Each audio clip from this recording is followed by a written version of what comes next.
আমার খরচা করতে ভালো লাগে যখন টাকা থাকে। বন্ধুরা, আজকে আমি একটা ভিডিও নিয়ে আসছি। এই ভিডিওটা তোমাদের একান্তই দেখা খুব প্রয়োজন, কারণ আমি ভিডিওটা কেন নিয়ে আসছি সেই কথাটাই তোমাদেরকে জানাচ্ছি। একটা খুব গুরুত্বপূর্ণ কথা। সেই কথাটা হচ্ছে এই যে আমি একটু আগে গানটা গাইলাম, আমার খরচা করতে ভালো লাগে, সেই গানটা আমি এমনিতে গিয়েছিলাম। আর আমার ছেলে কি করেছে জানো?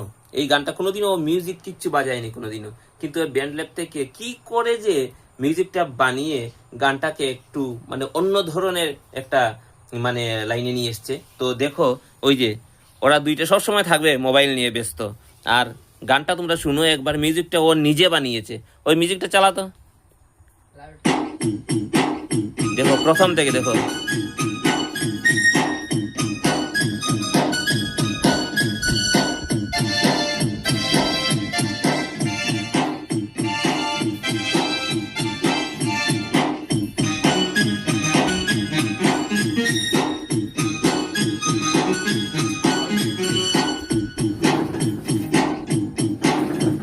আমার খরচা করতে ভালো লাগে যত টাকা থাকে।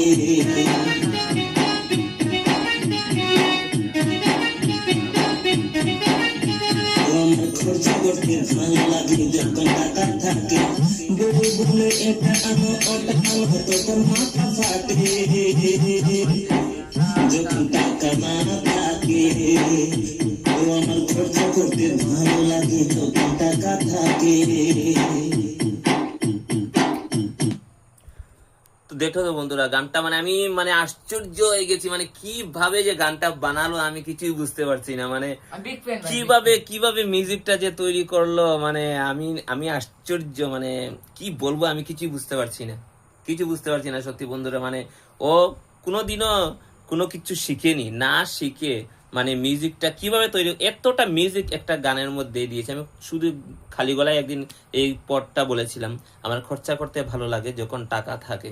আর ওই গানটাকে কিভাবে তৈরি করলো, তুই ওই বন্ধু আছে সামনে বসে, তুই কিছু বলবি ওকে?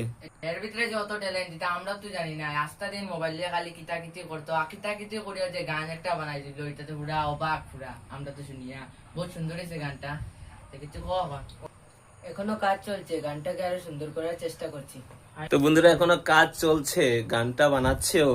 মানে আর সত্যি মানে কি বলবো, ও যে এত সুন্দর করে বানালো, মানে আমি ওর মানে ওর কি বলবো, পাপ্পা হয়ে আমি কি বলবো, মানে বলার কোনো ভাষা নেই। এখন শুধু আপনাদের আশীর্বাদের প্রয়োজন। সত্যি কিভাবে যে ও করলো, আমিও খুব আশ্চর্য। আর